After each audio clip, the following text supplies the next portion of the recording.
आज जो good morning everyone, आज जो हम सीखने जा रहे हैं वो है क्वार्टाइल डेविएशन। तो आपको पता होना चाहिए कि क्वार्टाइल डेविएशन क्या है, ठीक है ना। तो देखो यहाँ पर क्वार्टाइल डेविएशन है वो उसको कैसे किया जाता है वो यहाँ पर दिखाया गया है। देखो यहाँ पर लिखा गया है the largest and smallest observation are used in the computation of a range, है ना। तो ये रेंज में हम करते हैं और यहाँ पर 50% हमें ऑब्जर्वेशन भी करना है। तो किस तरीके हम क्वार्टाइल डेविएशन ढूंढ सकते हैं वो यहाँ पर दिखाया गया है। तो please underline this line, the measure of quartile deviation is obtained by dividing the difference between Q3 and Q1 symbolically. समझ में आया कि क्वार्टाइल डेविएशन का मीनिंग क्या है। It is denoted by QD, it is denoted by QD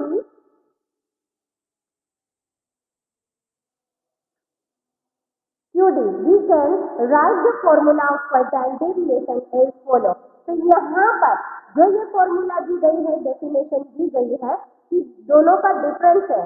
the measure of quartile deviation is obtain the difference between Q3 and Q2, है ना। इसको हम डिवाइड 2 करेंगे तो हमें मिल जाएगा quartile deviation. The quartile deviation is also known as a semi inter quartile range. ये एमसीक्यू में पूछा जा सकता है, इसलिए प्लीज आप इसको अंडरलाइन करो। सेमी इंटर क्वार्टाइल रेंज इसका सेकेंड नेम है, इसका सेकेंड नेम है क्वार्टाइल डेविएशन का, राइट। तो यहाँ पर हमें ये फॉर्मूला दी गई है, ये सिखाई गई है कि हमें किस तरह से ये क्वार्टाइल डेविएशन को करना है। तो देख आप देख सकते हो इस बुक में, यहाँ पर Q1 है, यहाँ पर M है और यहाँ पर Q3 है ना। तो M minus Q1, Q3 minus M, तो quartile deviation Q3 minus M plus M minus Q1।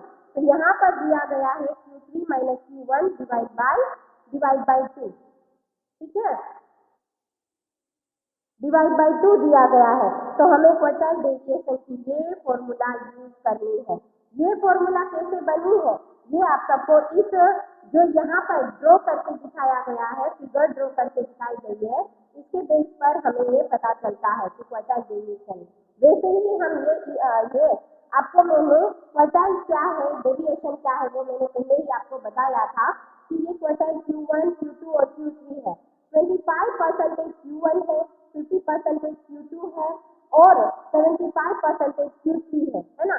तो इसी तरीके से हमें कोएफिशिएंट ऑफ क्वार्टाइल भी ढूंढना है। तो देखो यहाँ पर ये जो है QD is divided by mean Q1 and Q3, we get the relative measure of quartile deviation, ठीक है ना। तो यहाँ पर रिलेटिव क्वार्टाइल डेविएशन दिया गया है। क्या दिया गया है? रिलेटिव क्वार्टाइल डेविएशन, है ना। मतलब रिलेटिव मतलब कोफिशिएंट दिया गया है, कोफिशिएंट दिया गया है रिलेटिव क्वार्टाइल डेविएशन में। तो यहाँ पर इसको बोलते हैं रिलेटिव क्वार्टाइल डेविएशन है, तो इसको बोलते हैं कोफिशिएंट ऑफ क्वार्टाइल डेविएशन।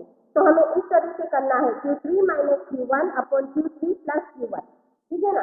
देखो यहाँ पर मैंने लिखा है, यहाँ पर अंडरलाइन करो, the relative quartile deviation is also known as a coefficient of quartile deviation. आप समझ रहे हो, कोफिशिएंट ऑफ क्वार्टाइल डेविएशन समझ रहे हो ना आप। तो यहाँ पर ये जो डेफिनेशन है और ये जो फॉर्मूला है वो क्वार्टाइल डेविएशन की है और ये जो है वो कोफिशिएंट ऑफ डेविएशन की है, ठीक है ना। देखो मैं एक एग्जांपल करवाती हूँ और ये एग्जांपल करने के बाद में हम एक्सरसाइज करेंगे। यहाँ पर देखो, a bus operator get a following number of passenger is 10 trips on a day. Find the quartile deviation and the coefficient of quartile deviation of number of passengers from the following data। तो यहाँ पर हमें data दिया गया है, 10 दिया गया है, मतलब n हमारे पास 10 है। तो 19, 25, 35, 10, 24, 8, 12, 5, 20 and 30। Arranging the observation of given data is increasing order। We get, इसको हमें पहले किसमें अरेंज करना है? इंक्रीजिंग ऑर्डर में अरेंज करना है। तो देखो 5, 8, 10, 12, 19, 20, 24, 25, 30 एंड 35, समझ में आया? पहले हमने इसको इंक्रीजिंग मतलब असेंडिंग में अरेंज करना है। अभी हम एन तो मिल गया कि एन 10 है। अभी हमें जो इंफॉर्मेशन दी गई है, ऑब्जर्वेशन दिया गया है, वो अनग्रुप है, इसलिए हमें कौन सी फॉर्मूला यूज करनी पड़ेगी? +1 वाली। तो देखो यहाँ पर quartile value of the n+1/4 the observation, value of the, यहाँ पर ये उसने डायरेक्ट लिया है, मगर हम यहाँ पर करेंगे n+1, तो n हमारे पास 10 है, +1 करेंगे तो 11 डिवाइड बाई 4 करेंगे तो हमारे पास आएगा 2.75। जब ऐसा ऑब्जर्वेशन होता है तब हमें इस तरह से करना होता है। देखो सेकेंड ऑब्जर्वेशन मतलब ये सेकेंड ऑब्जर्वेशन, ये मैंने सम में हमें अच्छे तरह से समझाऊंगी। यहाँ इलिस्ट्रेशन में उसने डायरेक्ट कर दिया है, इलिस्ट्रेशन में उन लोगों ने डायरेक्ट कर दिया है, इसलिए मैं बताती हूँ। ये सेकेंड दिया है ना, तो मुझे लिखना है सेकेंड ऑब्जर्वेशन। तो सेकेंड ऑब्जर्वेशन हमारा क्या है? 8। फिर 0.75 लेकर फिर मुझे करना होता है थर्ड ऑब्जर्वेशन। तो थर्ड ऑब्जर्वेशन क्या है? 10 माइनस सेकेंड ऑब्जर्वेशन तो 8। अभी मैं इन दोनों का -2 करूंगी और मल्टीप्लाई 0.75 करूंगी तो मेरे पास आंसर आएगा 1.5। तो 8 + 1.5 करोगे तो 9.5 जो है हमारा आंसर आएगा। इसी तरीके से हमें Q3 भी करना है। तो Q3 मुझे कितना मिलेगा? 26.25, राइट। तो ये जो मुझे मिल गया, तो क्वार्टाइल डिवीजन मुझे इस तरह से ढूंढना है, Q3 - Q1/2। तो 26.25 - 9.5 डिवाइड बाई 2 करूंगी तो मेरे पास आंसर आएगा 8.38। ठीक है। फिर मुझे ढूंढना है कोफिशिएंट ऑफ क्वार्टाइल। तो कोफिशिएंट ऑफ क्वार्टाइल, जैसे ये मैंने Q3 - Q1 दिया है अपॉन Q3 + Q1 दिया गया है, तो ये माइनस का आंसर तो ऑलरेडी मेरे पास है, तो मैं यहाँ पर लिखूंगी 16.75 डिवाइड बाय 26.25 + 9.5। ठीक है। तो इसी तरीके से ये आंसर दिया जाता है। तो 0.4685 क्या आंसर आया? 0.4645 है ना। तो अभी हमें करना है, अभी हम करेंगे, देखो क्वेश्चन नंबर अभी जो हमें करना है 4.2। क्या करना है? 4.2। तो देखो आप अपनी बुक में देख सकते हो 4.2, यहाँ पर लिखा गया है the tutor missed his target in the last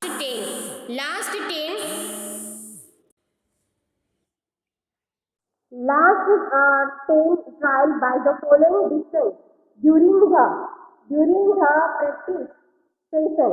तो देखो 20, 32, 24, 41, 18, 27, 16, 36, 35, 25। Find the quartile deviation and coefficient of quartile deviation of such distance missed by the tutor, है ना। तो इसमें से हमें क्वार्टाइल डेविएशन ढूंढना है, कोफिशिएंट ऑफ क्वार्टाइल डेविएशन ढूंढना है, राइट। तो पहले हमें क्या काम करना है? तो इन लोगों को हमें असेंडिंग ऑर्डर में अरेंज करना है। तो देखो यहाँ पर मैंने ये सोल्व करके दिया है, arranging the given observation in ascending order. तो 15, 18, 20, 24, 25, 27, 32, 35, 36, 41। तो यहाँ पर है क्वार्टाइल। तो Q1 value of the n+1/4 the observation, value of the 10+1/4 the observation. तो देखो 11 डिवाइड बाई 4 करूंगी तो मेरे पास आंसर आएगा 2.75 ऑब्जर्वेशन। ये जो दिया गया है पॉइंट में और ये अनग्रुप इंफॉर्मेशन है, तो हमें क्या लिखना है? Second observation plus 0.75, third observation minus second observation, third observation minus second observation. तो देखो यहाँ पर सेकेंड ऑब्जर्वेशन क्या है? 18, तो मैंने यहाँ पर क्या लिया? 18। फिर 0.75, राइट। फिर मैंने यहाँ पर लिखा गया है, शॉर्ट में लिखा है थर्ड ऑब्जर्वेशन। तो देखो 1, 2, 3, तो ये थर्ड ऑब्जर्वेशन क्या लिया है मैंने? 20 माइनस सेकेंड ऑब्जर्वेशन। तो मैंने सेकेंड ऑब्जर्वेशन मेरे पास क्या है? 18, तो मैं क्या करूंगी? 18, राइट। जब ये फ्रैक्शनल दिया गया होता है तो हमें इसी तरीके से फॉर्मूला लेनी है ना। वरना अगर सेकेंड दिया गया होता है, सिर्फ सेकेंड दिया होता तो हम सेकेंड ऑब्जर्वेशन ढूंढ सकते, मगर यहाँ पर मुझे फ्रैक्शनल आंसर दिया गया है पॉइंट में, तो हमें इस तरह से करना है। ठीक है। तो 18 + 0.75 और 20 - 18 करूंगी तो क्या आएगा? 2। तो इन दोनों का मल्टीप्लाई करूंगी तो मेरे पास आंसर आएगा 1.5। तो 18 प्लस 1.5 करूंगी तो मेरे पास आंसर आएगा 19.5। तो मैंने Q1 ढूंढ लिया, राइट। उसी तरीके से मुझे ढूंढना है Q3, value of the tree n plus 1 upon 4 the observation, value of the tree 2.75। अब बोलोगे मैडम ये आपने कैसे ले लिया? तो देखो मैंने यहाँ पर ये पहले ही ढूंढा था, तो मैं यहाँ पर ये पुट कर सकती हूँ observation, value of the observation. अभी इन दोनों का मैं मल्टीप्लाई करूंगी तो मेरे पास आंसर आएगा 8.25 ऑब्जर्वेशन, राइट।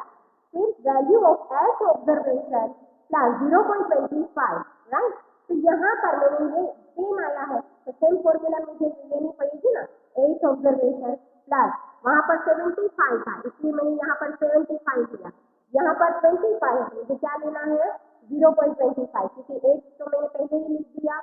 फिर 8 के बाद कौन सा ऑब्जर्वेशन होता है 9, तो 9 ऑब्जर्वेशन माइनस 8 ऑब्जर्वेशन, तो 9 में से 8 को निकालूंगी है ना, तो मेरे पास 1 आएगा।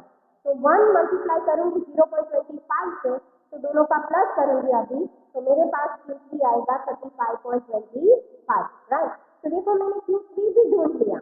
अभी मुझे क्या ढूंढना है, क्वार्टाइल डेविएशन और कोएफिशिएंट ऑफ क्वार्टाइल डेविएशन, इनका मेजरमेंट है रिलेटिव, समझ में आया। इसका कोएफिशिएंट ऑफ है वो रिलेटिव है, ठीक है ना, और इसका भी आपको मेजरमेंट इस तरह से ढूंढना है। देखो quartile deviation Q3 minus Q1 upon 2, तो Q3 क्या है 35.25 माइनस 19.50 डिवाइड बाई 2, तो मेरे पास आंसर क्या आया 7.88 mm।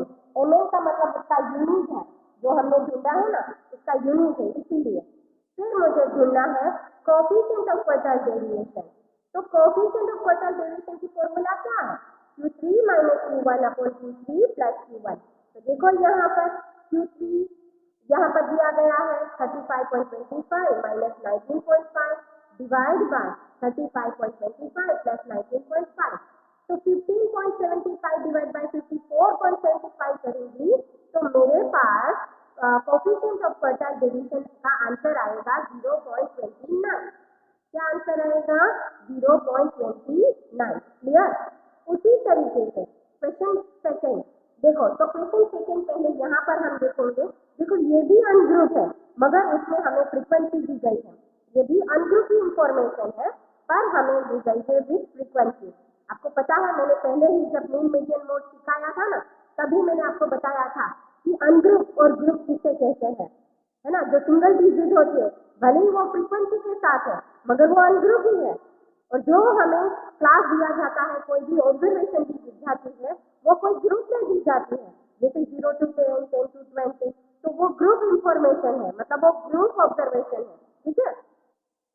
यहाँ पर लिखा गया है देखो, find the quartile deviation and coefficient of quartile deviation of the marks from the following free frequency distribution of marks 43 students of a school. तो यहाँ पर मार्क्स है 10, 20, 30, 40, 50, 60, नंबर ऑफ स्टूडेंट 4, 7, 15, 8, 7, 2, राइट। तो इसे कैसे करना है, देखो यहाँ पर हमें दो मेथड ढूंढनी है, quartile deviation and coefficient of quartile deviation, right. तो हम ढूंढते हैं, देखो यहाँ पर मैंने हेडिंग लिखा है कैलकुलेशन फॉर QD मतलब quartile deviation and coefficient of quartile deviation are as under. यहाँ पर देखो मार्क्स लिखा है 10, 20, 30, 40, 50, 60, फिर मैंने लिखा है नंबर ऑफ स्टूडेंट 4, 7, 15, 8, 7, 2। तो जब इस तरह की विथ फ्रीक्वेंसी होती है तो इसका जो टोटल आता है उसको हम बोलते हैं एन। तो देखो मैंने एन यहाँ पर लिखा है, और जब फ्रीक्वेंसी होती है तब हमें क्यूमुलेटिव फ्रीक्वेंसी ढूंढनी पड़ती है। तो देखो क्यूमुलेटिव फ्रीक्वेंसी को हम ये सिंबल में बता सकते हैं, cumulative frequency is denoted by CF, है ना। तो देखो मैंने यहाँ पर CF लिखा है, अभी मैं करती हूँ क्यूमुलेटिव किस तरह से ढूंढा जाता है। 4 प्लस 7 करोगे तो कितना आएगा 11, 11 प्लस 15 करोगे तो कितना आएगा 26।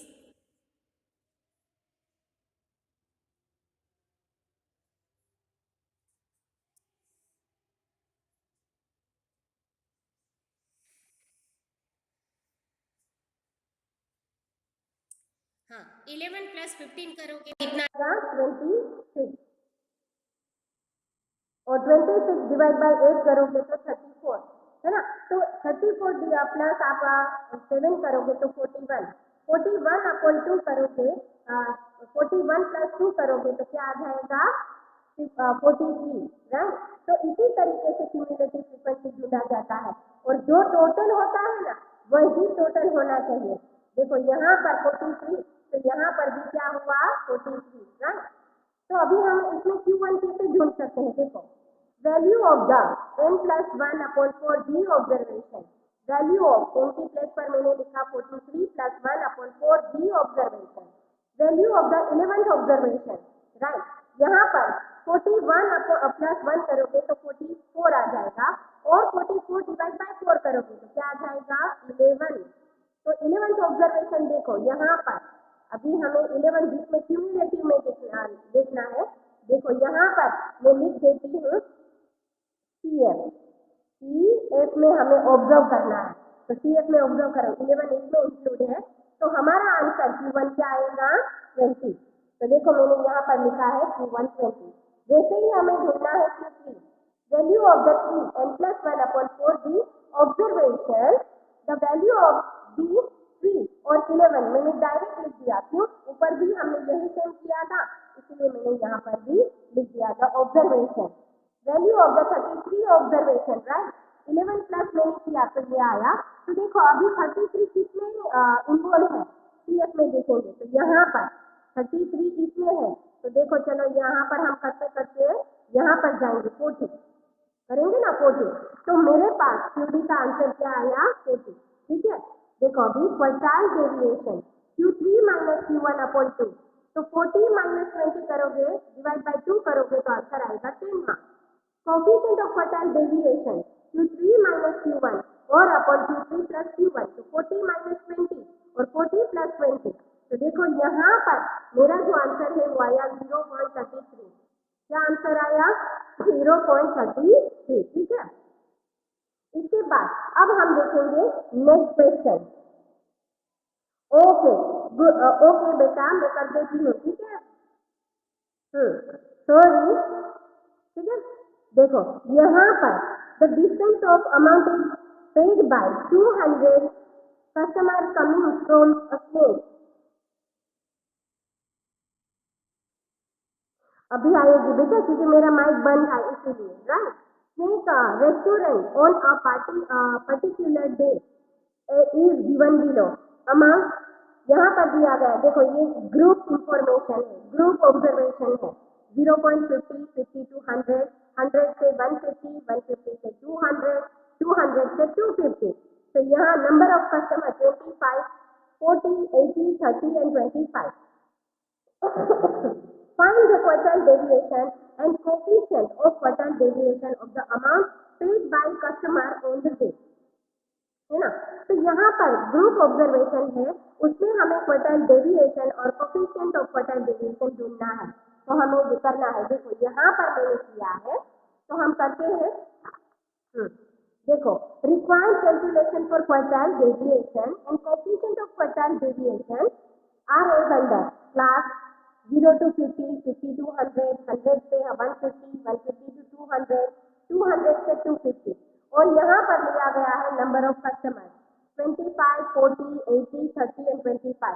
तो ये हमारा आंसर आ गया 200, है ना। तो n इज इक्वल आया 200, है ना। तो अभी उसमें से हमें क्या ढूंढना है क्यूमुलेटिव फ्रीक्वेंसी। तो देखो 25 प्लस करोगे 40 तो आएगा 65, 65 प्लस 80 करोगे तो 140, 145 प्लस 30 करोगे तो 175 और 175 प्लस 25 करोगे तो 200, राइट। तो यहाँ पर ये मैंने किया है the first quartile Q1 class of the n/4 observation, class of the 200/4 की ऑब्जर्वेशन, क्लास ऑफ द 50 क्योंकि 200 डिवाइड बाय 4 करोगे तो हमारे पास आंसर आएगा 50 ऑब्जर्वेशन, क्लास 50 माइनस देखो ये 50 ऑब्जर्वेशन तो 50 इसमें किसमें इन्वॉल्व है 80 में। तो हमारा जो क्लास है वो क्या आएगा, यहाँ पर जो हमने आंसर ढूंढा है वो आंसर हमारा क्या था देखो 50। तो 50 ऑब्जर्वेशन देखो इसमें है 65 में तो 65 का क्लास कौन सा आएगा 50 to 100। तो देखो मैंने यहाँ पर क्लास लिखा है 50 to 100 और उसमें लोअर बाउंड्री कौन सी है 50 तो एल हमने लिया 50। फिर जिसमें इन्वॉल्व है उसके ऊपर का जो है वो उसको बोलते हैं सी एफ, इसको बोलते हैं सी एफ। तो देखो मैंने सी एफ क्या लिया है 25, और जो उसके सामने होता है फ्रीक्वेंसी में उसको बोलते हैं एफ। तो हमारा एफ क्या आया 40, हमारा एफ क्या आया 40। अभी हमें वो और क्लास लेंथ इन दोनों के बीच में कितना गैप है, तो 100 माइनस 50 करोगे तो क्लास लेंथ कितनी आएगी 50। Now we said Q1 is equal L plus N upon 4 minus CF upon F multiply C. तो 50 plus 50 minus 25 upon 40 करोगे, multiply 50 करोगे, तो 50 plus यहाँ से मैंने माइनस किया तो 25 आया, multiply 50 किया और डिवाइड बाय 100 किया 40 किया, तो मेरे पास आंसर आया। पहले है ना इसको सोल्व करना है, अगर मैं इसको करने जाऊंगी ना तो मुझे एलसीएम लेना पड़ेगा, क्योंकि इन दोनों का रिलेशन एडिशन का है। और आप सबको पहले से मालूम है जब एडिशन और सब्ट्रैक्शन होता है तो एलसीएम लिया जाता है, राइट। तो 50 प्लस 31.50 वो कैसे आया, इसको डिवाइड किया है ना, इसको डिवाइड किया तो मेरे पास आंसर आया 31.50। अब इन दोनों का प्लस करोगे तो आंसर आएगा 81.25, right. For third quartile Q3 अभी हमें वो ढूंढना है, तो देखो ये मैं ढूंढ रही हूँ class of 3 200 upon 40 observation, class of 3 और यहाँ पर 50 ऑब्जर्वेशन। अब इन दोनों का मैं प्लस मल्टीप्लाई करूँ तो 50 मल्टीप्लाई 3 150, ये 50 कैसे है आपको पता ही है, राइट। तो 150, तो 150 इसमें देखो किसमें इन्वॉल्व है, क्यूमुलेटिव में देखो इसमें इन्वॉल्व है, तो इसकी क्लास कौन सी होगी 150 to 200, राइट। फिर उसका सी एफ 145 और एफ होगा 30, है ना। तो ये देखो मैंने यहाँ पर लिखा है class 150 to 40, lower boundary 150, C F 145, F 30 and C 50 है, राइट। तो ये फॉर्मूला है उसकी L plus 3 N upon 4 minus C F divide by F multiply C. 150 plus 150 minus 145 upon 30 multiply 50। तो यहाँ पर ये मैंने माइनस किया 150 माइनस 145 तो 5 और मल्टीप्लाई 50, तो यहाँ पर आंसर आएगा 30, है ना। तो 150 प्लस इसको डिवाइड किया तो 8.33 आया, तो मेरे पास आंसर आया 158 158.33, राइट। तो ये Q3 भी मुझे मिल गया। अभी मुझे क्या ढूंढना है quartile deviation, Q3 minus Q1 158.33 minus 81.25 divide by 2, तो इन दोनों को माइनस करोगे तो 77.08 डिवाइड बाई 2, तो क्वार्टाइल डेविएशन मेरे पास क्या आया 54, राइट। अभी मुझे करना है कोफिशिएंट ऑफ क्वार्टाइल डेविएशन, तो देखो Q3 minus Q1 upon Q3 plus Q1, right. तो यहाँ पर 158.33 माइनस 81.25 अपॉन 158.33 प्लस 81.25, इन दोनों का माइनस करूंगी तो मेरे पास आंसर आएगा 77.08 और प्लस करूंगी तो मेरे पास आंसर आएगा 239.58, मतलब 239.58। इसको मैं डिवाइड करूंगी तो मेरे पास आंसर आएगा 0.32, राइट। तो इसी तरीके से मैंने 4.2 में आपको सिखाया है, आपको सिखाया कि क्वार्टाइल डेविएशन कैसे ढूंढा जाता है, कोफिशिएंट ऑफ क्वार्टाइल डेविएशन कैसे ढूंढा जाता है, ये मैंने आपको सिखाया, right. Okay, thank you everyone.